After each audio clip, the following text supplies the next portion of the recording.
کربلا کی جو جنگ تھی ایک نظریاتی جنگ تھی، یعنی دو نظریے آپس میں ایک دوسرے سے ٹکرائے، اور پھر آج 14ویں صدی کے بعد یعنی تقریباً جو ہے وہ 15ویں صدی کے اندر ہم لوگ کس کے ساتھ کھڑے ہیں؟ یاد رکھیں یزیدی کسی کو کہنا ہمارے معاشرے میں بہت بڑی گالی سمجھی جاتی ہے، اور وہ گالی ہونا بھی چاہیے۔ یاد رکھیں یزیدی بھی اگر اس کو یزیدی کہہ دیا جائے تو وہ چڑ جاتا ہے، یعنی کہ یزیدی بھی جو قلبی طور پر یزیدی ہے وہ اپنے آپ کو یزیدی کہلانا گوارا نہیں کرتا۔ مگر آج کی اس محفل کے اندر جس میں ہزاروں کی تعداد میں یہ سروں کا سمندر ہے اور اس میں اکثریت نوجوانوں کی ہے، تھوڑی دیر کے لیے ہم اپنا احتساب کریں۔ یہ نظریاتی جنگ ہے۔ نظریاتی جنگ کسے کہتے ہیں؟ اللہ اکبر، یعنی دو شخصیتیں نہیں بلکہ دو نظریے آپس میں ٹکرائے اور نظریے کے لیے جنگ کی گئی۔ تو اس میں ہم کس کے ساتھ کھڑے ہیں؟ ایک ذات ہے سیدنا امام حسین کی۔ یہ بات بھی آپ سے کہہ دوں، حسین صرف چند فٹ کے کسی شخصیت کا نام نہیں ہے، حسین مکمل نظریے کا نام ہے۔ حسین جو ہے ایک مکمل فکر کا نام ہے، حسین پاک ایک مکمل انجمن کا نام ہے، حسین پاک جو ہے وہ مکمل ایک مسلک کا نام ہے، حسین پاک اللہ اکبر جہد مسلسل کی دعوت پہم کا نام ہے، حسین پاک اللہ اکبر غیرتوں کی آبرو کے تحفظ کا نام ہے، حسین پاک اسلاف کی محنتوں کے تحفظ کا نام ہے۔ تو ہم لوگ کس کے ساتھ کھڑے ہیں؟ امام حسین کے ساتھ کھڑے ہیں، یا پھر یزید بھی چند فٹ کے کسی ایک انسان کا نام صرف نہیں ہے بلکہ یزید بھی ایک نظریے کا نام ہے۔ ہم کس کے ساتھ کھڑے ہیں؟ اللہ اکبر، جو لوگ یزیدی نظریے کے ساتھ کھڑے ہیں لاکھ اپنے آپ کو حسینی کہہ لیں وہ حسینی ہو نہیں سکتے۔ اب یہ نظریات کیا ہیں؟ تھوڑی دیر میں تاریخ کے حوالے سے آپ کی خدمت میں پہلے یزید کا نظریہ پڑھتا ہوں اور اس کے بعد امام علی مقام کا نظریہ پڑھتا ہوں۔ میں نہیں کہوں گا کسی کو، آپ نہیں کہیں گے کسی کو کہ حسینی کون ہے، یزیدی کون ہے۔ اس محفل میں پہلی محرم کس مقدس شب کے اندر اپنے آپ میں ڈوب کر سوچنا کس کے ساتھ کھڑے ہو، یزید کے ساتھ کھڑے ہو یا شہزادہ رسول کے ساتھ کھڑے ہو۔ میرے آقا صلی اللہ علیہ وآلہ وسلم کے دیوانوں، آخر یزید سے امام علی مقام کو اختلاف کیوں ہے؟ امام اس سے اختلاف کیوں کرتے ہیں؟ اس کی وجہ یہ ہے کہ یزید جو ہے وہ دین یعنی جس میں صرف نماز ہو، اور وہ بھی نماز صرف نام کو نماز ہو، روزے صرف نام کو ہو، حج صرف نام کا ہو، زکوٰۃ صرف نام کی ہو، صدقات و خیرات صرف نام کے ہو، یعنی چند ٹوپیاں داڑیاں بظاہر یہ ایک دیکھنے کی چیز ہو۔ یزید جو ہے اس مذہب سے، اس دین سے بظاہر کوئی اختلاف نہیں کرتا تھا، وہ روح دین کو مٹانا چاہتا تھا، مذہب کی روح کو مٹانا چاہتا تھا، مذہب کی اصل کو مٹانا چاہتا تھا۔ آپ کہیں گے مذہب کی اصل کیا ہے؟ نمبر ایک، سب سے پہلی مذہب کی اصل یہ ہے کہ رسول اللہ صلی اللہ علیہ وآلہ وسلم سے محبت اپنی جان سے زیادہ کی جائے، اپنے مال سے زیادہ کی جائے، اپنے وطن سے زیادہ کی جائے۔ سب سے پہلی اساس مذہب کی یہ ہے، اقبال نے کہا تھا یہ فاقہ کش کہ موت سے ڈرتا نہیں ذرا، روح محمد اس کے بدن سے نکال دو، فکر عرب کو دے کے فرنگی تخیلات، اسلام کو حجاز و یمن سے نکال دو۔ وہ رسول اللہ کی عقیدتیں، وہ رسول اللہ کی محبتیں، وہ رسول اللہ کا پیار۔ اللہ اکبر، نبی کا نام تو لیا جائے لیکن احترام وہ نہ ہو جو صدیق اکبر کے قلب میں تھا، جو فاروق اعظم کے دل میں تھا، جو عثمان غنی کے دل میں تھا، جو مولا علی کے دل میں تھا، جو سعد، سعید، طلحہ، زبیر، ابو عبیدہ ابن الجراح، بلال حبشی، ابو ہریرہ، خالد ابن ولید کے دل میں تھا۔ اللہ اکبر، یعنی کہ حضور علیہ السلام کی شخصیت ایک عام انسان کی طرح رہ جائے۔ میں جتنے حوالے آپ کے سامنے جتنی باتیں کر رہا ہوں انشاءاللہ اس کے حوالے یقیناً میں آپ کو دینے کے حوالے سے تیار ہوں، لیکن آپ تھوڑا سا اس کو پہلے سماعت کر لیں۔ اللہ اکبر۔ اس کے بعد یزید کا انداز یہ تھا، اللہ مسلمان اور کافر کے درمیان فرق کرنے والی چیز نماز ہے۔ صحابہ یہی کہتے رہے کہ ہم رسول اللہ کے ظاہری دور میں مسلمان اور کافر کے درمیان جو فرق کرتے تھے وہ نماز کی وجہ سے کرتے تھے، اور وہاں یزید کا حال یہ تھا۔ اللہ اکبر۔ بعد میں آپ مروانی دور میں دیکھیں یزید کی فکر، اللہ اکبر، جمعہ کی نماز کا حال یہ تھا کہ جمعہ کا خطبہ اتنا طویل کرنے والے نے طویل کیا کہ عصر کا وقت بھی جانے لگا تو اللہ اکبر اللہ اکبر۔ پھر کیا ہوا؟ حضرت سیدنا عبداللہ ابن عمر جیسی ہستیوں نے ٹوکا تو اللہ اکبر، کہنے والے نے کہا کہ میں یہ چاہتا ہوں کہ آپ کے گردن کا بوجھ جو آپ کے جسم پر ہے اس کو ختم کر دیا جائے۔ میرے آقا علیہ الصلوۃ والتسلیم کے پیارے دیوانوں، اسی طریقے سے آپ دیکھیں یعنی کہ دین بدلنا، دین کا نام لے کر دین بدلنا، وہ دین جس میں نماز نہ ہو یعنی روح نماز، وہ دین جس کے اندر اللہ اکبر نشے کی مکمل طور پر کوئی رکاوٹ نہ ہو بلکہ نشہ کیا جاتا ہو۔ بلکہ یزید کے بارے میں حافظ ابن کثیر یہاں تک لکھتے ہیں کہ یزید اس نشیڑی کا اور نشہ کرنے والے کا نام ہے کہ جس نے سفر حج میں بھی شراب پینا بند نہیں کیا۔ وہ اس نے سفر حج میں بھی، سنبل والوں اور گرد و نواح سے آنے والوں، آپ سے پوچھنا چاہتا ہوں ہمارے ہندوستان کا کتنا بھی بگڑا ہوا آدمی اگر حج کے لیے جائے تو کم سے کم وہ سفر حج میں شراب نہیں پیتا۔ اللہ اکبر۔ لیکن وہ کس قدر بدبخت تھا، کس قدر بدترین اور پلید تھا ابن کثیر کے قول کے مطابق کہ اس نے سفر حج میں بھی شراب پی، اور بعض مورخین نے تو یہاں تک اس کے بارے میں کہا ہے کہ اس نے اشعار کہے۔ اگر مورخین نے انصاف سے کام لیا ہے تو میں اہل علم کی توجہ چاہتا ہوں، میں صرف ناقل کی حیثیت سے اس کو بیان کر دوں۔ اللہ اکبر۔ اس نے کہا کہ اگر دین محمدی میں شراب حرام ہے تو پھر عیسائی بن کر کے شراب پی لینا چاہیے، یہ اس کا نظریہ تھا۔ وہ بندر نچاتا تھا آپ کو پتا ہے، وہ بانسری بجاتا تھا آپ کو پتا ہے۔ اللہ اکبر۔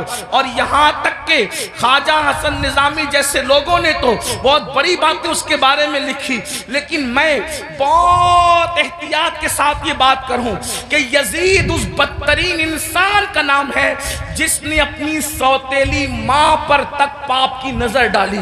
لوگوں نے اور آگے کے قصے لکھے ہیں، میں اس کی طرف نہیں جاتا، لیکن صرف اتنا کہنا چاہتا ہوں اس نے اپنی سوتیلی ماں پر بھی پاپ کی نظر ڈالی۔ شیخ محقق شیخ عبدالحق محدث دہلوی رحمت اللہ علیہ لکھتے ہیں اما جان سیدہ عائشہ صدیقہ کو اس نے بدترین گالی دی، اور وہ گالی شیخ محقق نے لکھا ہے لیکن مجمع میں میری بیان کرنے کی ہمت نہیں ہے۔ واللہ وہ سیدہ عائشہ صدیقہ جس کے بستر پہ قرآن نازل ہوتا ہو، وہ سیدہ عائشہ صدیقہ جس پہ تہمت لگتی ہو، تو اللہ جس کی برات کا اعلان کرتا ہے، جس کی عصمت کا اعلان کرتا ہے، جس کی شان و عظمت کا اعلان کرتا ہے، سورۃ النور کی آیتیں جس کی طہارت کی گواہی دیتی نظر آتی ہو، میرے امام کہتے ہیں شمع دل مشکاۃ تن سینہ زجاجہ نور کا، تیری سیرت کے لیے آیا ہے سورہ نور کا۔ اللہ اکبر۔ وہ اتنی گندی گالی دی ہے اس کا ذکر نہیں کیا جا سکتا، یہ یزید تھا۔ اب آپ سے پوچھنا چاہتا ہوں اللہ اکبر، یزید کے یہاں باپ کا کوئی احترام نہ تھا، اس لیے کہ ابن کثیر کو آپ اٹھا کر کے پڑھیں تو وہ اپنے والد سے دور دور ہی رہا، بلکہ وہ یہود اور نصارہ کے ماحول میں رہا۔ کتوں سے محبت کرنا، بندروں سے محبت کرنا، بانسری کا معاملہ، یہ ساری چیزیں، اور پھر اس کے بعد اس کے اکثر دوست جو تھے وہ یہود و نصارہ تھے۔ میرے آقا علیہ السلام کے پیارے دیوانوں، اب ایسا شخص جو ہے وہ کرسی پر، وہ بھی کون سی کرسی، وہ بھی کون سا تخت، وہ بھی کون سی منزل، وہ بھی کون سا مقام، جس مقام پر افضل البشر بعد الانبیاء بالتحقیق صدیق اکبر بیٹھ چکے تھے، اس کرسی پہ وہ بیٹھ رہا تھا۔ اگر امام اس کو قبول کرتے تو لوگ یہ سمجھتے کہ جو رنگ صدیق اکبر کا ہے وہی رنگ یزید کا ہے. اللہ اکبر. یعنی کس قدر جو ہے وہ دین کے اندر فتنہ ہوتا، رکھنا ہوتا، کس طرح جو ہے وہ دین کا کی شکل بگڑ جاتی. جس کرسی پہ فاروق اعظم بیٹھ چکے تھے اسی کرسی پہ وہ بیٹھنا چاہتا تھا، یعنی مومنوں کا خلیفہ، مومنوں کا امیر کہلانا چاہتا تھا. امام عرش مقام امام حسین رضی اللہ تبارک و تعالیٰ عنہ نے اس کی مخالفت فرمائی اور مخالفت فرما کر ایک مکمل نظریہ پیش کیا. علی اکبر جیسا جوان خاک و خون میں تڑپتا ہوا دیکھا جائے گا. علی اصغر جیسا شہزادہ کربلا کی زمین پر دفن ہوتا ہوا دیکھا جائے گا. سکینہ کے چہرے پر تماچے لگتے ہیں، حسین اس کو برداشت کر لیں گے. بیویوں کے دوپٹے چھینتے ہیں، حسین پاک کو وہ برداشت ہو جائے گا. لیکن اللہ اکبر، اللہ کے دین کو بدلا جائے، خدا کے دین کے اندر جو روح ہے اس کو مردہ کرنے کی کوشش کی جائے، امام نے اس کو گوارا نہ فرمایا اور سب لٹایا. جو آپ داستان کربلا میں سنتے ہیں، آپ سے پوچھنا چاہتا ہوں اب ہم کس کے ساتھ کھڑے ہیں؟ میں جلدی جلدی اپنی گفتگو کو آگے کی طرف لے جاؤں. یزید کے یہاں زنا کوئی عیب نہیں تھا اور امام حسین کے یہاں زنا کا نام سن کر بھی بدن کے رونگٹے کھڑے ہوتے ہیں کہ کیا لوگ ایسا گناہ بھی کر سکتے ہیں جسے زنا کہتے ہیں. آپ سے پوچھنا چاہتا ہوں اگر آج کوئی زنا کے اڈے کی طرف جا رہا ہے اور اس کے ماتھے پر بل بھی نہیں ہے اور وہ بے حیائی اور بدی میں ڈوبا ہے تو آپ سے پوچھنا چاہتا ہوں وہ نظریاتی طور پر کس کے ساتھ کھڑا ہے؟ امام حسین کے ساتھ کھڑا ہے یا پھر یزید کے ساتھ کھڑا ہے؟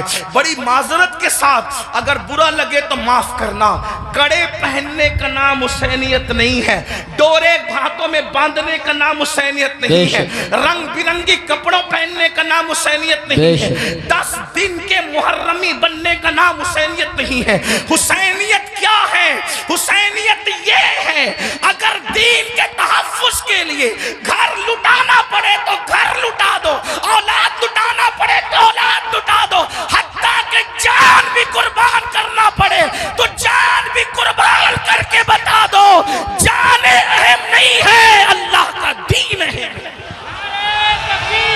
اللہ اکبر یا رسول اللہ.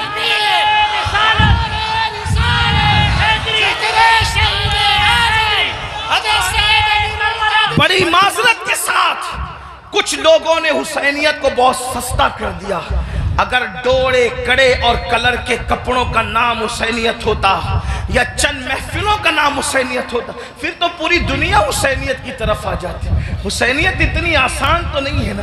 اس دور میں بھی 22,000 کا لشکر الگ کھڑا ہے اور 72 نفوس الگ کھڑے ہیں. اس سے پتا چلا حسینیت آسان نہیں ہے. اب اپنے آپ میں ڈوب کر سوچو قیامت کے دن اللہ اکبر کس کے ساتھ اٹھو گے؟ میری قوم کے وہ جوانوں جو اپنی راتوں کو گندی فلموں کے ساتھ جو ہے وہ اللہ اکبر جہنم کے عذاب کو قبول کرتے ہوئے خدا کے چیلنج سے نہ ڈرتے ہوئے نرم نرم گدوں پہ لیٹ کر اگر زنا کے مناظر دیکھ رہے ہو تو میں یہاں علماء موجود ہے ایک بات عرض کروں کہ یزید بھی تو کہیں پھر ایسا کام کرنے والوں سے اس معاملے میں 2 قدم پیچھے نظر آ رہا ہے. اور میری قوم کے وہ جوان جو اپنے آپ کو حسینی کہہ رہے ہیں وہ اس معاملے کے اندر اس معاملے میں کہہ رہا ہے کیا وہ یزید سے 2 قدم آگے نظر نہیں آتے؟ اللہ بتاؤ تو صحیح. شہزادہ رسول سے محبت کا دعویٰ اور کوئی مسلمان یہ تصور کر سکتا ہے کہ وہ زنا کے اڈے پہ جائے؟ وہ زنا جس کے بارے میں اللہ کے رسول صلی اللہ علیہ وآلہ وسلم غیب داں نبی نے فرمایا کہ قیامت کے دن زانیوں کو آگ کے کپڑے پہنائے جائیں گے، آگ کا کرتا پہنایا جائے گا اور ان کی شرمگاہوں پر جہنم کی آگ بھڑکائی جائے گی. پھر اس کے بعد دوسری چیز شراب کو لینے، نشہ کو لینے. اللہ اکبر 16 17 سال کے لڑکے آج ہمارے نشہ کی طرف جا رہے ہیں اور اللہ اکبر نشہ کی طرف جو چیز لے جا رہی ہے مجھے ایسا محسوس ہو رہا ہے کہ حکے کا حکا جو ہے وہ انسان کو نشے نشے کی طرف تیزی کے ساتھ لے جا رہا ہے.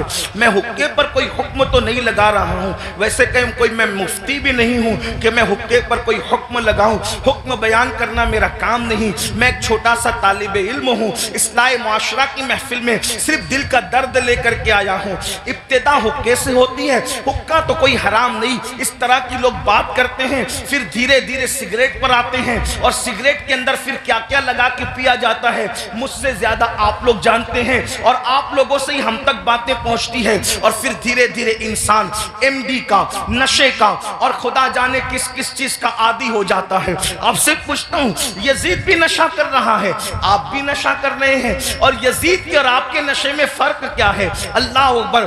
شاید یزید نے ایم ڈی وغیرہ کو خواب میں بھی نہیں دیکھا ہوگا. اللہ اکبر. اندازہ فرمائے کس طرف جا رہے ہو. اللہ اکبر. امام علی مقام علی جدی والی سلام کے سامنے یہ چیلنجز تھے. آپ اپنی قوم کو جرائم سے بچانا چاہتے تھے, آپ اپنی قوم کو گناہ سے بچانا چاہتے تھے. جانتے ہیں اللہ کے رسول صلی اللہ علیہ وآلہ وسلم نے بستیوں کے اجڑنے اور گھروں کے اجڑنے کے لیے جو بات بیان فرمائی ہے اس کو دل کے کانوں سے سنیں. اللہ کے غیب دا نبی صلی اللہ علیہ وآلہ وسلم ارشاد فرماتے ہیں, راتوں کو کچھ لوگوں کے مکانات خود بخود زمین میں دھس جائیں گے, زمین کے اندر جو ہے زمین بوس ہو جائیں گے. آپ کبھی سنتے ہیں نا کہ فلاں بلڈنگ گر گئی, فلاں بلڈنگ زمین میں دفن ہو گئی. میں یہ نہیں کہتا کہ سب اسی وجہ سے ہوتی ہے, لیکن اللہ کے حبیب غیب دا نبی صلی اللہ علیہ وآلہ وسلم گھروں کے اجڑنے کے, گھروں کے زمین بوس ہونے کے اسباب کیا بیان کرتے ہیں. لوگ کہتے ہیں ہمارے گھروں پر یہ چل رہا ہے, وہ چل رہا ہے. میں نے کہا جو چلا رہے ہیں ہم ان کے بھی ساتھ نہیں ہیں, لیکن اپنا کرتوت بھی تو دیکھو. قرآن کہتا ہے وَمَا أَصَابَكُم مِّن مُّصِيبَةٍ فَبِمَا كَسَبَتْ أَيْدِيكُمْ, کہ تم پر جو بھی مصیبت آتی ہے وہ تمہارے کیے دھرا ہے, وہ تمہارے برے اعمال کا نتیجہ ہے. اللہ اکبر. کیا ہوا؟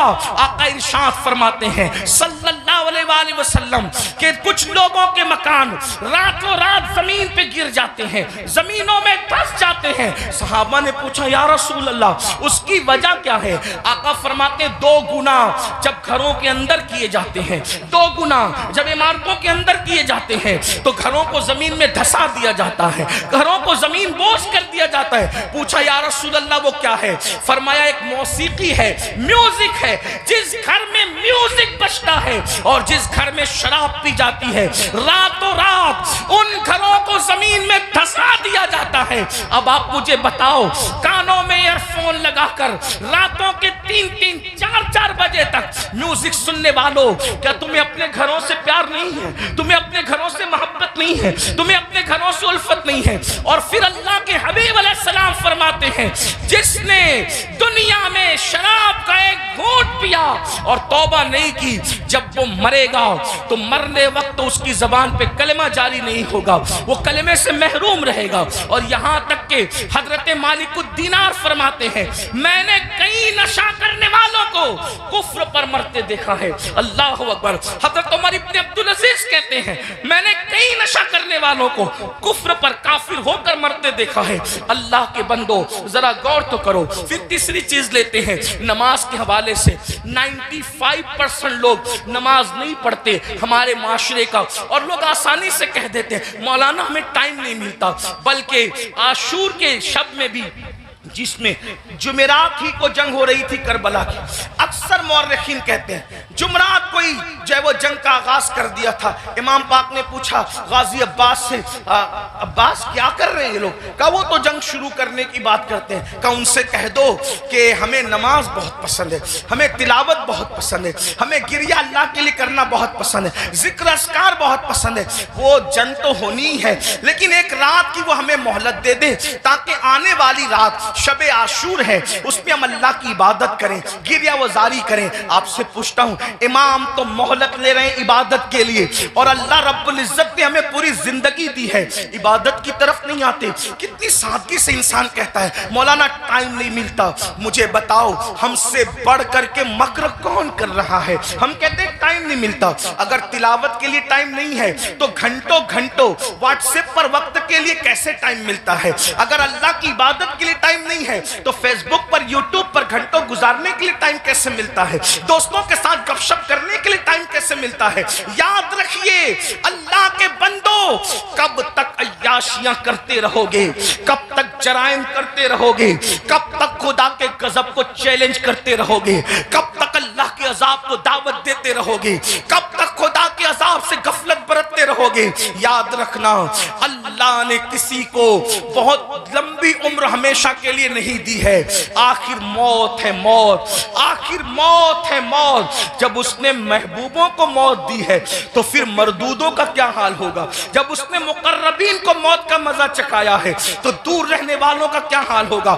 یاد رکھنا جس دن روح کا رشتہ جسم سے ٹوٹ جائے گا اس دن سوائے پچھتاوے کے کچھ ہاتھ نہیں آئے گا. اللہ اللہ، جب لوگوں کے درمیان بیٹھتے ہو تو ولیوں کی طرح باتیں کرتے ہو، اور جب تنہائیوں میں ہوتے ہو تو شیطان کا ننگا ناچ بن جاتے ہو. یہ منافقت نہیں ہے تو اور کیا ہے؟ زبان کچھ اور کہے اور کردار کچھ اور کہے. قرآن کہتا ہے لما تقولون ما لا تفعلون، وہ کیوں کہتے ہو جس پر خود عمل نہیں کرتے. مسلمانوں بتاؤ، اللہ اکبر، ہمیں نماز کے لیے ٹائم نہیں. کون نماز؟ وہ نماز جو معراج المومنین ہے، وہ نماز جو رسول اللہ صلی اللہ علیہ وآلہ وسلم کی آنکھوں کی ٹھنڈک ہے، وہ نماز جو گناہوں سے انسان کو ایسے پاک کر دیتی ہے جیسے غسل کرنے والوں کے جسم کا میل ختم ہو جاتا ہے، وہ نماز جو اللہ سے بندے کو قریب کر دیتی ہے، اللہ کا قرب نصیب ہوتا ہے جس نماز سے. کون سی نماز؟ وہ نماز جس کی بنیاد پر انسان رحمتوں کا مستحق ہوتا ہے. کون سی نماز؟ وہ نماز جس سے روزی میں برکت ہوتی ہے. وہ نماز جس کے بعد دعائیں قبول ہوتی ہے. وہ نماز جس کے پڑھنے سے بیماریوں کا خاتمہ ہوتا ہے. وہ نماز جس کے بعد انسان کو مقام محبوبیت ملتا ہے. وہ نماز، اللہ اکبر، سارے احکامات زمین پر بھیجے گئے لیکن جب نماز دینا ہوا تو زمین پر نہیں بھیجی گئی بلکہ معراج میں لامکان پہ بلا کر محبوب کو دے کے بتایا گیا. سارے احکامات اپنی جگہ ہے لیکن نماز کا معاملہ اپنی جگہ ہے. اسی لیے بزرگوں نے فرمایا، اللہ کے رسول علیہ السلام فرماتے ہیں کہ سب سے پہلے قیامت میں نماز کے بارے میں پوچھا جائے گا. اگر نماز کا معاملہ آپ کا کلیئر ہوا تو سارے معاملات کلیئر کر دیے جائیں گے، اور اگر نماز کے معاملے میں اٹک گئے، نماز کے معاملے میں پھنس گئے تو پھر انسان بچ نہ سکے گا. آپ مجھے بتائیں، ہمیں اللہ سے ڈر نہیں لگتا؟ جس قیامت کے دن کے بارے میں کعب احبار کہتے ہیں اگر 70 انبیاء کے برابر بھی کوئی اعمال بفرض محال لے کر کے پہنچے تو بھی وہ اپنے اعمال کو حقیر جانے گا، حقیر. آپ سے پوچھتا ہوں کیوں وقت نہیں نکالتے؟ اب آئیے آپ سے پوچھوں، امام تو سجدے کی، امام تو اللہ اکبر شہادت کے وقت بھی سجدہ کرتے ہیں. کتنا دردناک وقت ہوگا اللہ اللہ جب انسان کا ایکسیڈنٹ ہوتا ہے اور وہ موت کو قریب دیکھتا ہے تو انسان اپنی جان کی فکر کرتا ہے. مگر قربان میرے امام شہید کربلا نے جب آخری وقت آیا تو بھی اپنے سر کو سجدے میں رکھا اور سر سجدے میں رکھ کر کے بتا دیا اوروں کو جان سے محبت ہے لیکن علی کے بیٹے کو اپنی جان سے زیادہ سجدے سے محبت ہے. آپ بتائیں تو صحیح. اور اسی نماز سے ہم دور ہیں. عاشور میں بھی نماز دور کرتے، عاشور میں بھی نماز سے دور رہتے ہیں. آئیے اب اس اپنی گفتگو کو اینڈ کی طرف لے جاتے ہوئے آپ سے پوچھوں، اگر قیامت کے دن، توجہ کرنا ان جملوں پر، اگر قیامت کے دن فہرست بنی زانیوں کی کہ زانی ایک ساتھ کھڑے رہیں، توجہ آپ، زانیوں کی فہرست بنی کہ زانی ایک ساتھ کھڑے رہیں گے تو جس گروپ میں یزید ہوگا اسی گروپ میں زنا کرنے والے بھی تو ہوں گے نا. دنیا کے اندر بڑی بڑی باتیں ہانکنا آسان ہے. محشر آپ کی مرضی اور میری مرضی سے نہیں ہوگا. محشر کو محشر کہتے اس لیے ہیں کہ وہاں بڑے بڑے مقربین بھی نفسی نفسی کہیں گے. اللہ تھوڑا کسی کے دل کی فریاد دل کے کانوں سے سنو. میری قوم کے جوانوں جہنم کا ایندھن بننے نہیں آئے ہو. میری قوم کے جوانوں اللہ کو ناراض کرنے نہیں آئے ہو. امام علی مقام سے جان سے زیادہ محبت آپ سے پوچھتا ہوں تھوڑا غور کرنا، ایمان والے دل پہ ہاتھ رکھ کر سوچنا، زانیوں کی فہرست بنے گی کہ سارے زانی ایک ساتھ کھڑے رہیں، تو بتاؤ جہاں یزید ہوگا وہاں زانی لوگ ہوں گے کہ نہیں ہوں گے؟ اور نگاہوں کی پاکیزہ، نگاہوں کو پاکیزہ رکھنے والوں کی فہرست بنے گی کہ جو نگاہوں کو نیچا رکھتے تھے، عورتوں کو پاپ کی نظر سے نہیں دیکھتے تھے، جن کی نگاہوں میں تقدس تھا وہ سب ایک طرف کھڑے رہیں۔ تو بتاؤ اللہ اکبر، نگاہوں کو تحفظ دینے والے امام حسین کے ساتھ کھڑے ہوں گے اور زنا کرنے والے یزید کے ساتھ کھڑے ہوں گے۔ اگر قیامت میں ایسا ہو گیا، اگر ہو گیا کہ بے نمازی ایک ساتھ رہیں اور نمازوں کی پابندی کرنے والے ایک ساتھ کھڑے رہیں، تو بتاؤ یزید کے ساتھ کھڑے ہوں گے کہ نہیں ہوں گے بے نمازی؟ اور جو نمازوں کو تحفظ دیتے تھے وہ اس شہید کے ساتھ کھڑے ہوں گے کہ نہیں ہوں گے جس نے سر کو سجدے میں قربان کیا ہے؟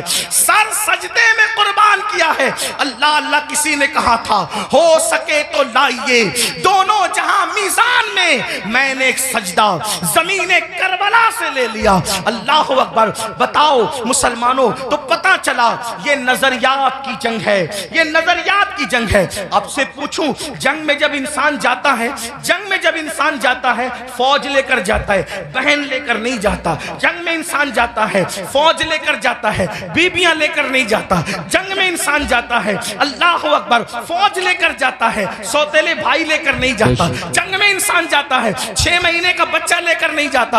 امام آپ جنگ میں بھی جا رہے ہیں، اور کچھ لوگ تو یہ کہتے ہیں کہ چلو اتفاقی حادثہ ہو گیا۔ اتفاقی حادثہ آپ کے مورخین کے لوگوں کے لیے کہنے کو ہے، ورنہ رسول اللہ کے گھر کا بچہ جانتا تھا۔ آقا نے اتنی تفصیل سے کربلا بیان کی تھی۔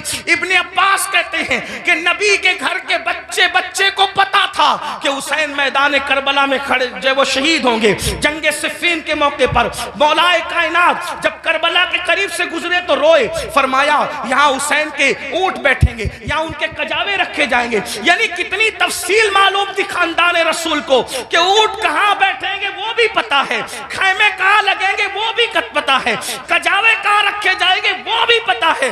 آپ کہتے ہیں حادثہ ہو گیا، لیکن یہ حقائق ہے، سچائی ہے۔ امام آپ جنگ کے لیے جا رہے ہیں لیکن بیبیاں لے جا رہے ہیں، جنگ کے لیے جا رہے ہیں، بہنیں لے جا رہے ہیں، جنگ کے لیے جا رہے ہیں، بیٹیاں لے جا رہے ہیں، جنگ کے لیے جا رہے ہیں، بچے لے جا رہے ہیں، جنگ کے لیے جا رہے ہیں، سوتیلے بھائی لے جا رہے ہیں۔ ایسا کیوں؟ امام گویا کے بتائیں گے یہ تلواروں کے ٹکرانے کی جنگ نہیں بلکہ یہ کردار کی جنگ ہے، یہ نظریات کی جنگ ہے۔ ایک طرف یزید سوتیلی ماں کو پاپ کی نظر سے دیکھ رہا ہے، تو ہم میدان میں بتائیں گے کہ سوتیلے رشتے کا تقدس کیا ہے۔ آپ دیکھیں پوری دنیا کے اندر سوتیلا رشتہ ہمیشہ مشکوک رہا ہے۔ آپ توجہ کریں، سوتیلا رشتہ ہمیشہ مشکوک رہا ہے۔ آپ نہیں دیکھتے سوتیلے رشتے کا مطلب قرآن کی تفاسیر اٹھا کر کے دیکھیں، ابن عباس سے لے کر صاحب نعیمی تک سوتیلے رشتے کا مطلب کیا؟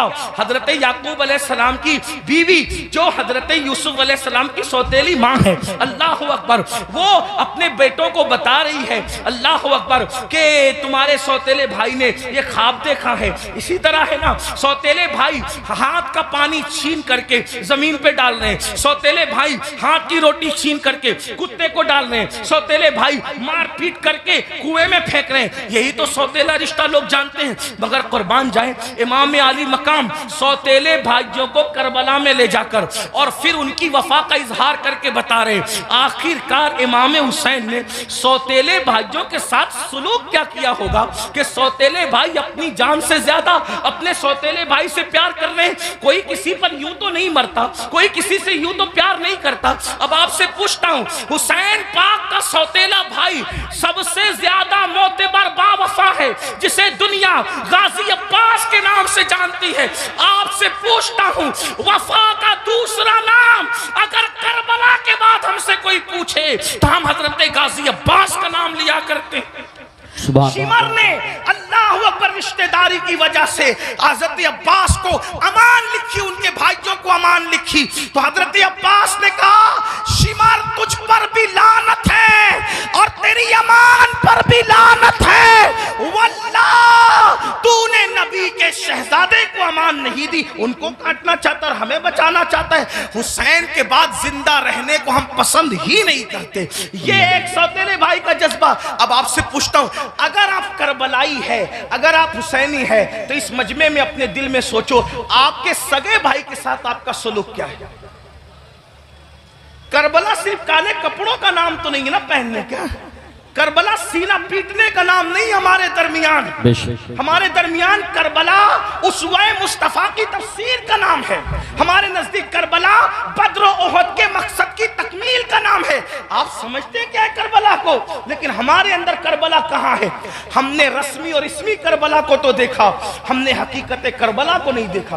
بتاؤ آپ اور ہمارا جذبہ بھائی کے بارے میں کیا ہے؟ یہی نا اس کا کھیت ہڑپ کر لیا، اس کا حصہ ہضم کر لیا، اس پر کیس کی کر دیا، اس کے خلاف کھڑے ہو گئے، اس کی بیٹی کو اچھے رشتے آتے تو آپ کو پسند نہیں آتا، آپ کو ہضم نہیں ہوتا۔ بتائیں تو صحیح، اس کے گھر میں بیٹے ہی بیٹے پیدا ہوں تو آپ کو تکلیف ہوتی ہے۔ یہ آپ کا معاملہ سگے بھائی کے لیے، اور وہاں سوتیلے بھائی کے ساتھ انداز کیا ہے؟ سرکار غازی عباس کے ساتھ دیکھیں۔ پھر اس کے بعد امام اپنی بہن کو کربلا میں لائے۔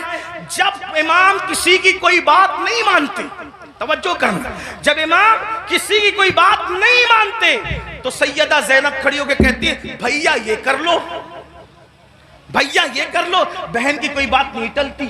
گویا کہ حسین بتا رہے ہیں وہاں بہن کا کوئی تقدس نہیں ہے، اور یہاں بہن کے تقدس کا عالم یہ ہے کہ بظاہر اگر حضرت امام کے اپنی فکر کے خلاف بہن بات کر رہی ہے تو امام اس کو ہی مانتے نظر آ رہے ہیں۔ کس نے نہیں کہا تھا کہ علی اصغر کو لے جائیں اور یزیدیوں سے کہیں کہ پانی پلا دیں؟ امام نے سب کو منع کیا، لیکن جب بہن آئی اور بہن نے کہا میرے لیے چلے جائیں، میں کہہ رہی ہوں آپ چلے جائیں، تو مورخین لکھ رہے ہیں بہن کی بات مان کر امام یزیدیوں کی طرف جاتے ہوئے نظر آتے ہیں۔ حالانکہ یہ امام پاک رضی اللہ تبارک و تعالیٰ کی شان ہے کہ یزیدیوں کے ہاتھوں سے ان کے شہزادہ والا تبار نے پانی نوش نہیں فرمایا، وہ تو شہید ہو گئے۔ لیکن آپ سے پوچھتا ہوں بہن کے بارے میں امام علی مقام کا حال یہ، بیویوں کی موجودگی میں قیادت کا جھنڈا خاندان نبوت کا کسی کے ہاتھ میں دیتے ہیں، بیٹیوں کی اور بیویوں کی موجودگی میں اس کو بہن کہتے ہیں۔ بتاؤ امام تو بہن سے اتنا پیار کرتے ہیں، ہمارا اور آپ کا بہنوں کے ساتھ کیا تعلق ہے؟ ہمارا اور آپ کا بہنوں کے ساتھ کیا رشتہ ہے؟ آپ بتائیں مجھے، اگر بہن گھر آ جائیں 4 بچوں کو لے کر تو بھائی اور بھابھی بات کرتے ہیں، کھلائیں گے کہاں سے؟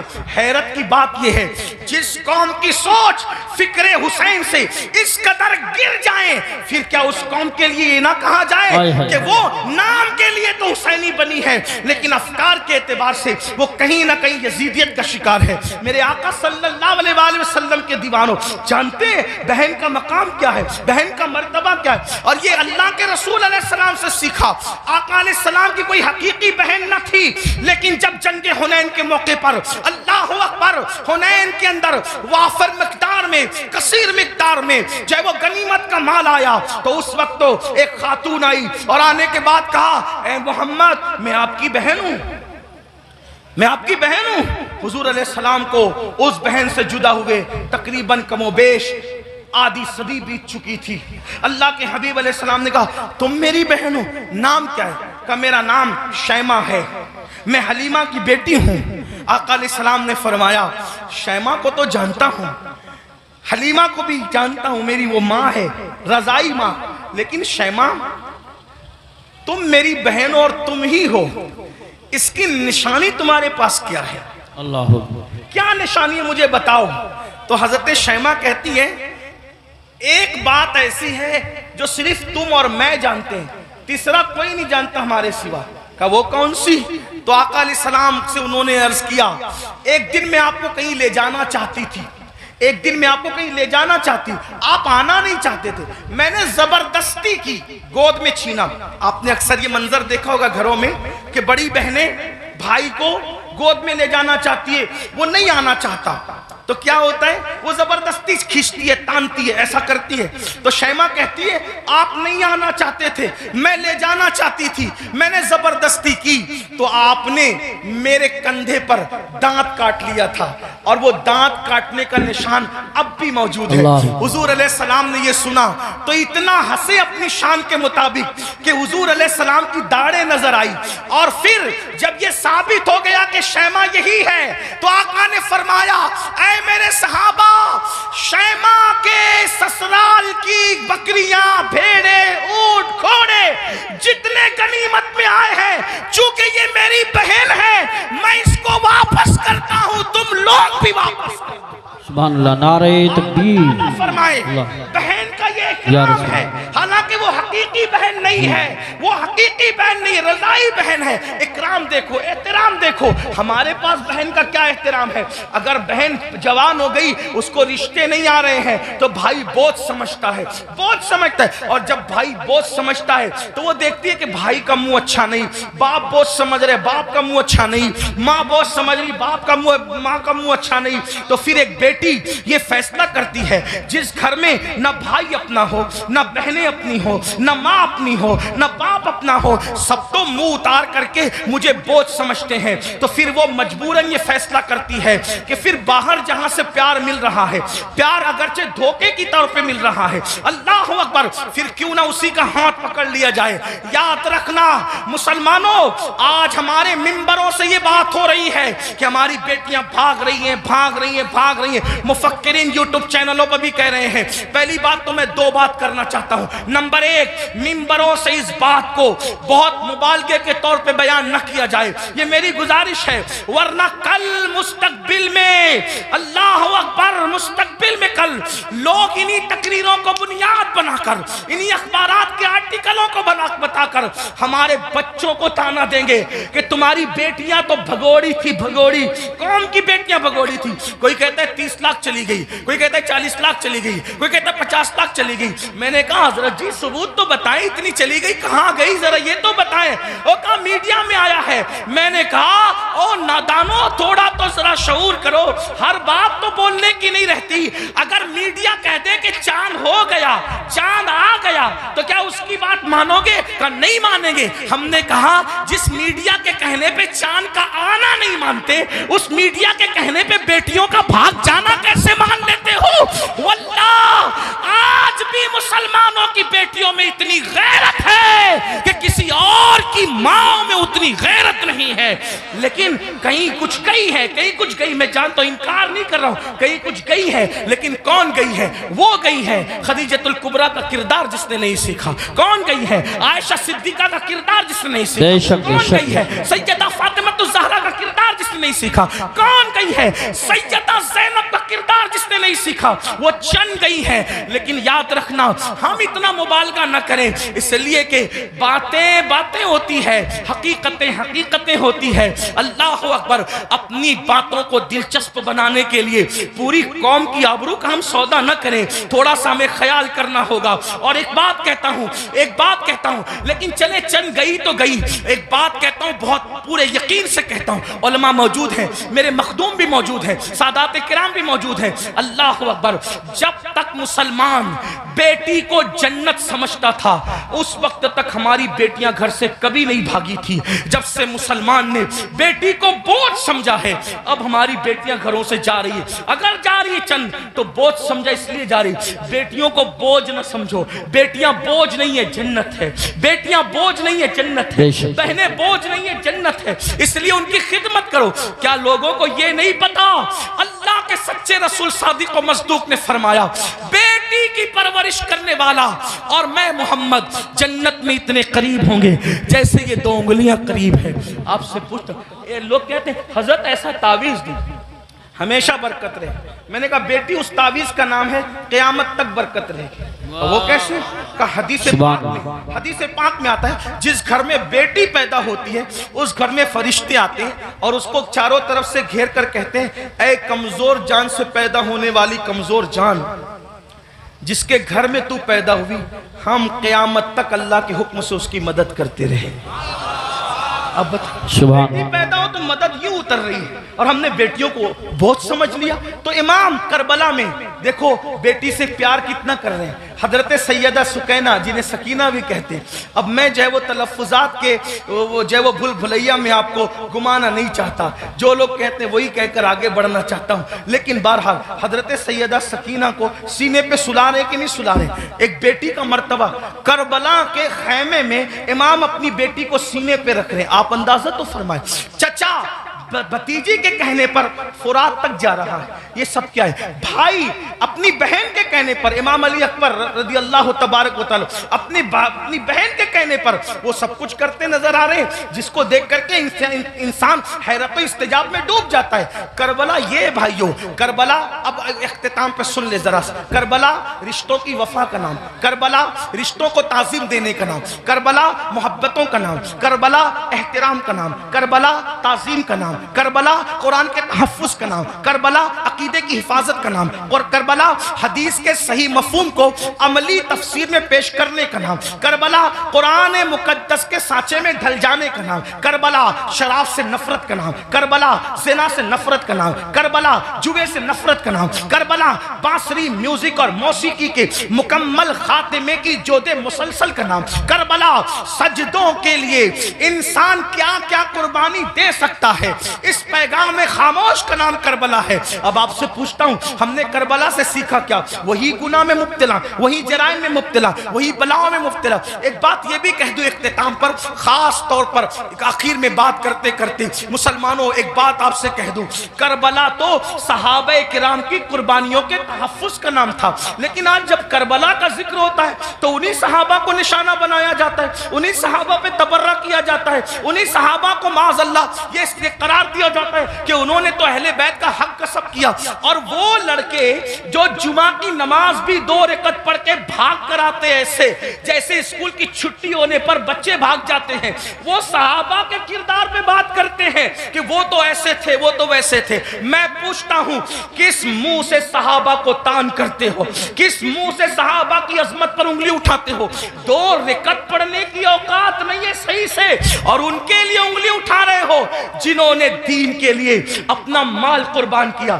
آج مسلمان کہلانا آسان ہے, لیکن اللہ اکبر اس وقت جب اللہ اللہ مسلمان کہلائے جانے پر, مسلمان بن جانے پر پٹائیاں ہوتی تھی, پتھر مارے جاتے تھے, کوڑے مارے جاتے تھے, چابک برسائے جاتے تھے, بھوکا رکھا جاتا تھا, سوشل بائیکاٹ کیا جاتا تھا. صحابہ اس وقت کے مسلمان ہیں, ان کے ایمان پر یہ قوم کے لڑکے سوالیہ نشان کھڑا کریں گے جن کو طہارت کے مسائل تک نہیں پتا ہے. آپ سے پوچھنا چاہتا ہوں, وہ صدیق اکبر رضی اللہ تبارک و تعالیٰ عنہ جس نے وہ قربانی دی ہے کہ اللہ کے رسول نے فرمایا جس نے اسلام کی مدد کی ہے سب کے احسان کا بدلہ ادا کیا جا چکا ہے, سوائے ابو بکر کے احسان کا بدلہ قیامت میں اللہ تبارک و تعالیٰ عطا فرمائے گا.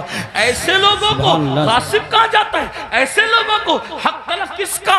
اہل بیت کا.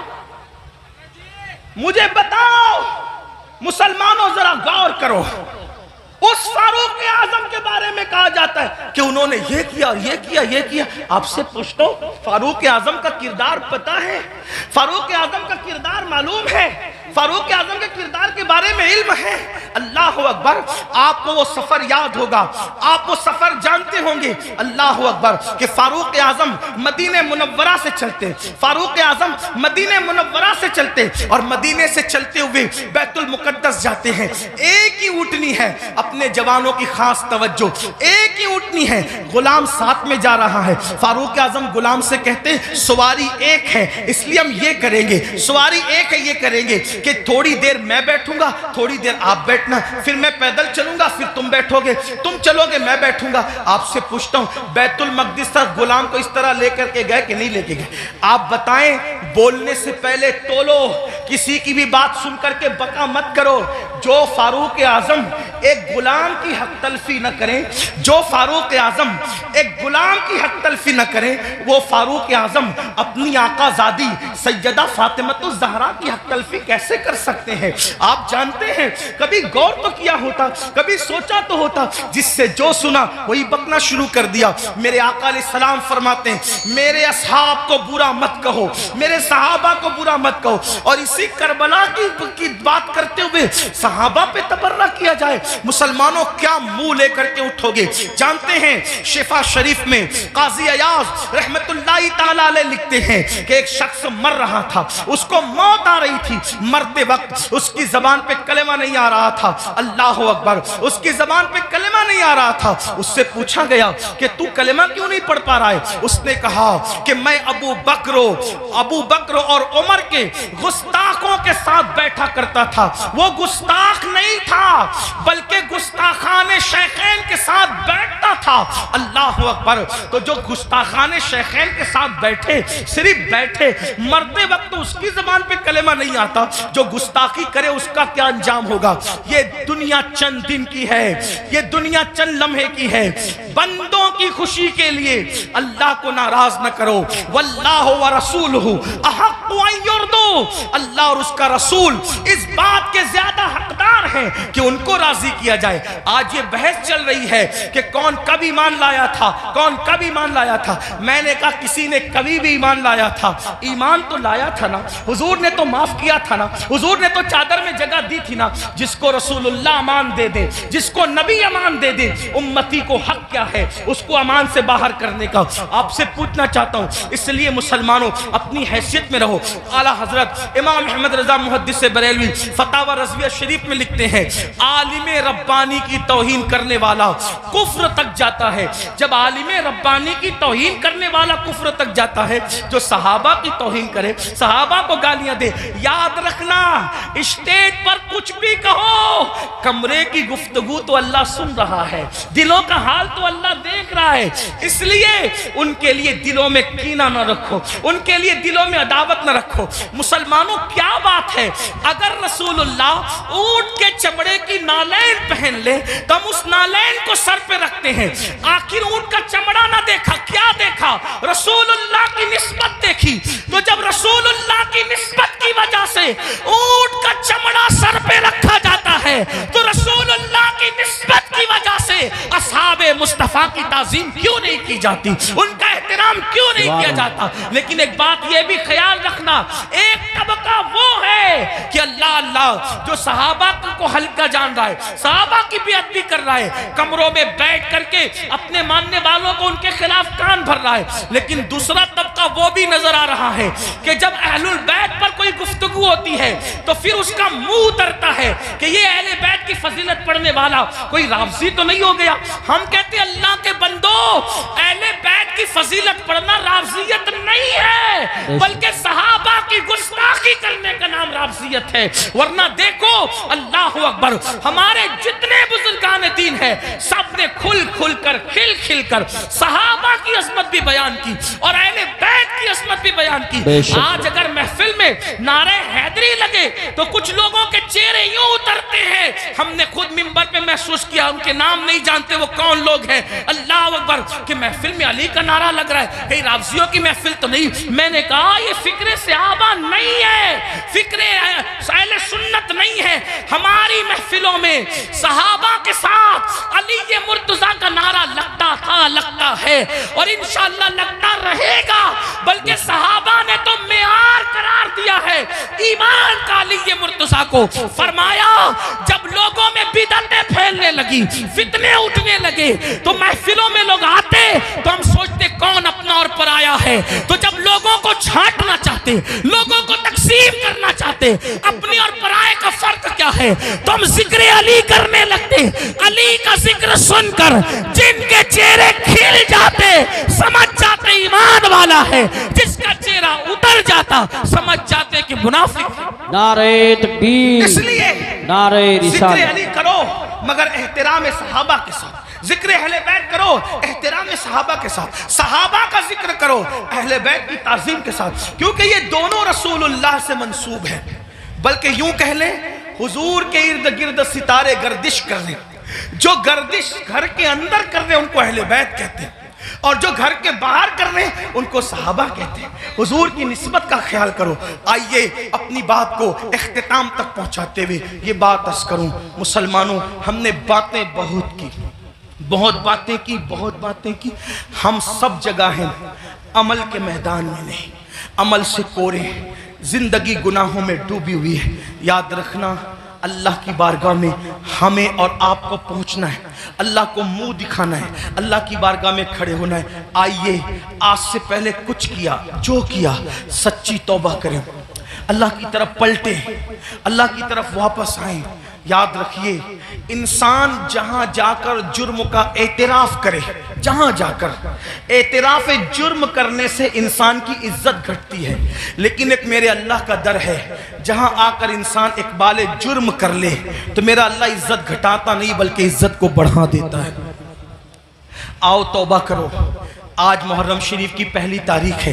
یہ محرم شریف حرمت والا مہینہ ہے، حرمت والا، یعنی جن 4 مہینوں کی حرمت اللہ نے روز اول سے مقرر کی ہے اس میں محرم الحرام بھی ہے۔ اور اللہ کے رسول علیہ السلام کی ایک حدیث یہ ہے کہ رمضان شریف کے بعد سب سے زیادہ جس مہینے کے روزے کی اہمیت ہے وہ ماہ محرم الحرام کے روزے، ماہ محرم شریف کے روزے۔ ان دنوں کو خرافات بدعات میں گزارنے کی بجائے عبادات میں گزاریں۔ ہو سکے تو یہ طے کر لو کہ روزانہ میں نے نبی اور آل نبی پر 1000 بار درود شریف پڑھنا ہے۔ آپ کہیں گے لوگ کہتے ہیں ارے بہت ٹائم لگے گا، کوئی ٹائم نہیں لگے گا۔ صلی اللہ علیہ وآلہ وسلم یہ بہت مختصر درود شریف، بہت مختصر درود شریف ہے۔ اگر اس درود شریف کو آپ نے پڑھا 1000 بار صرف 20 منٹ کا ٹائم لگے گا، 20 منٹ درود شریف پڑھو۔ اس کے بعد جیسا کہ آپ نے پہلے بھی سنا صدقہ دو، خیرات دو۔ اور ایک بات آپ کو کہوں، اس کو بھی دھیان سے کہ جو ہم خرافات پر اور بدعات پر پیسہ خرچہ کرتے ہیں اس پیسے کو اٹھا کے آپ وہ سادات کرام جو مالدار نہیں ہیں ان پہ خرچہ کرو، وہ علماء کرام جو مالدار نہیں ان پہ خرچہ کرو۔ اس سے کیا ہوگا؟ خرافات اور بدعات کے بارے میں توجہ کرنا۔ 2 گروپ ہیں، ایک گروپ کہتا ہے جائز ہے، ایک گروپ کہتا ہے ناجائز ہے۔ جو گروپ جائز کہتا ہے وہ بھی صرف جائز ہی کہتا ہے، نہ فرض کہتا ہے، نہ واجب کہتا ہے، نہ سنت کہتا ہے، نہیں کہتا نا۔ جو جائز ثابت بھی کر لے خرافات کو تو صرف جائز ہی کہہ سکے گا، فرض نہیں کہہ سکے گا، واجب نہیں کہہ سکے گا۔ لیکن بھائیوں اپنے مسلمان بھائی کی مدد کرنا تو اللہ نے ہم پہ فرض کیا ہے، بلکہ یہاں تک فرمایا کہ جب تک تم اپنے مسلمان بھائی کی مدد کرتے رہو گے اللہ تمہاری مدد کرے گا۔ اور آپ کو بتاؤں خاص طور پہ سادات کی خدمت، وہ جو مالدار نہیں ہیں، مستحق ہیں، یہ نہیں کہتا غریب ہیں، میرے اندر اتنی ہمت نہیں کہ میں کسی سید کو غریب کہوں، لیکن سادات جو مالدار نہیں ہیں، مالدار اگر آپ ان کی خدمت کریں تو ہوگا کیا؟ 2-3 باتیں سن لے، بات ختم کرتے۔ حضرت سیدنا عبداللہ ابن مبارک رضی اللہ تعالی حج کو جا رہے تھے، حج کا ارادہ تھا، اور حج کے ارادے میں آپ نے یہ طے کیا کہ میں نے حج کو جانا ہے، پوری تیاری ہو گئی، ارادہ بن گیا حج کو جانا ہے۔ عبداللہ ابن مبارک کو پتا چلا کہ میرے پڑوس میں ایک سید صاحب رہتے ہیں اور وہ اس وقت تھوڑا پریشان حال ہے، حالات کے ستائے ہوئے اور حالات کے مارے ہوئے، تو انہوں نے سوچا کہ پڑوسی ہے، سید ہیں، میں ان کے نانا کے یہاں جاؤں، میں حج کے لیے جاؤں اور ان کو بھوکا پیاسا تڑپتا بلکتا چھوڑ کے جاؤں۔ تو انہوں نے کیا کیا، اس سال حج نہیں کریں گے، انشاءاللہ آئندہ پھر کبھی دیکھیں گے، حج کی پوری رقم اٹھا کر اس سید صاحب کو دے دیا، اور اس کے بعد آنسو پوچھتے ہوئے اب صبر کرتے ہوئے رہ گئے۔ جب حج سے قافلہ واپس آیا تو لوگ ملاقات کرتے تھے تو عبداللہ ابن مبارک لوگوں کو کہتے تھے مبارک ہو حج، تو لوگ بھی کہتے تھے عبداللہ آپ کو بھی مبارک ہو، آپ کو بھی مبارک ہو۔ حضرت عبداللہ ابن مبارک سوچتے یا اللہ میں گیا نہیں لیکن جو آتا ہے مجھے حج کی مبارک بات دیتا ہے، اسی فکر میں تھے، آنکھ لگی تو خواب میں غیب سے ندا آئی، کوئی کہنے والا کہتا ہے عبداللہ ابن مبارک تو نے میرے نبی کے شہزادے کی مدد کے لیے حج کو ملتوی ترقی کر دیا تو تیری یہ ادا اتنی پسند آئی کہ ہم نے تیرا ہم شکل ایک فرشتہ پیدا کیا ہے جو قیامت تک تیری طرف سے حج کرتا رہے گا اور اس کا ثواب تجھے ملتا رہے گا. سبحان اللہ سبحان اس لیے یا اس رسول لیے خرافات کی طرف خرچ کرنے زندہ کی بجائے اپنے سادات جو مستحق ہیں ان کے لیے خرچ کرو. ایسے سادات ہیں میں نے کئی جگہ دیکھا, کوئی سبزی بیچ رہا ہے, کوئی آٹو چلا رہا ہے, کوئی چائے بیچ رہا ہے, ان کے بچوں کی اسکول کی فیس نہیں ہے بھرنے کے لیے, ان کی بچیوں کی شادی کے لیے پیسے نہیں ہیں. یہ ساری چیزیں مسلمانوں ہمیں اس کی طرف غور, ترجیحات کی طرف غور کیجئے, جہاں خرچ کرنے کا زیادہ فائدہ ہے اس کی طرف. بلکہ امام اہل سنت ایک حدیث لکھتے ہیں, آئیے اس حدیث کو بھی سنیں. کہتے ہیں کہ میرے آقا علیہ السلام نے فرمایا کہ جس نے بنو ہاشم پر احسان کیا, ان کی خدمت کی, ان کی مدد کی, آقا فرماتے ہیں مجھ پر واجب اور لازم ہے کہ جس نے بھی میری آل کی خدمت کی, مدد کی, نصرت کی, حمایت کی, محبت کی, آقا فرماتے ہیں مجھ پہ واجب ہے, لازم ہے کہ اس کا صلہ میں اس کو قیامت میں دوں گا جب وہ مجھ سے ملے گا. یہ حدیث لکھنے کے بعد میرے امام کہتے ہیں جس کا مفہوم یہ, سنیوں دوڑو اور سادات کی خدمت کر لو, اس لیے کہ نبی کس کس کو ملیں گے کس کس کو نہ ملیں گے الگ عنوان ہے, لیکن جنہوں نے آل نبی کی خدمت کی ہوگی اس سے ملنے کا وعدہ مصطفیٰ جان رحمت فرما رہے ہیں. گویا کہ اور لوگ حضور کو ڈھونڈیں گے اور حضور اپنی آل کی خدمت کرنے والے کو صلہ عطا فرما رہے ہوں گے, لقاء کا شرف عطا فرما رہے ہوں گے. اس لیے میری گزارش ہے, ہم نے اپنے پیسوں کو, روپیوں کو بہت ضائع کیا خرافات پر, بدعات پر. کیا خرافات ہے, کیا بدعات ہیں, اپنے علاقے کے مستند معتبر علماء اور مفتیان کرام کے پاس بیٹھو اور بیٹھ کر کے سیکھو کہ کن خرافات سے اور بدعات سے بچنا ہے اور کون سی چیزیں اہل سنت و جماعت سے ہے. جیسے کہ لوگ تو شربت پلانے کو بھی بدعت کہہ دیتے ہیں. آپ سے کہتا ہوں کہ بھئی شربت پلانا کون سی بدعت ہے؟ میرے امام لکھتے ہیں, وہ بھی کیا دلیل دی, فرمایا جب کتے کو پانی پلانے پہ جنت مل سکتی ہے تو امام عالی مقام کے نام پہ اگر مومنوں کو شربت پلایا جائے تو پھر اس کا صلہ کیا ہوگا. یہ ساری چیزیں کرتے رہی. اللہ تعالیٰ سے دعا ہے اللہ ہم سب کو توفیق دے. گفتگو کے درمیان اگر کوئی غلطی ہو جائے تو اللہ تعالیٰ معاف فرمائے. استغفر اللہ ربی من کل ذنب واتوب الیہ. اہل سنت کا ہے بیڑا پار, اصحاب حضور نجم ہے اور ناؤ ہے عطرت رسول اللہ کی. السلام علیکم ورحمۃ اللہ وبرکاتہ. بیٹھو بھی حضرت.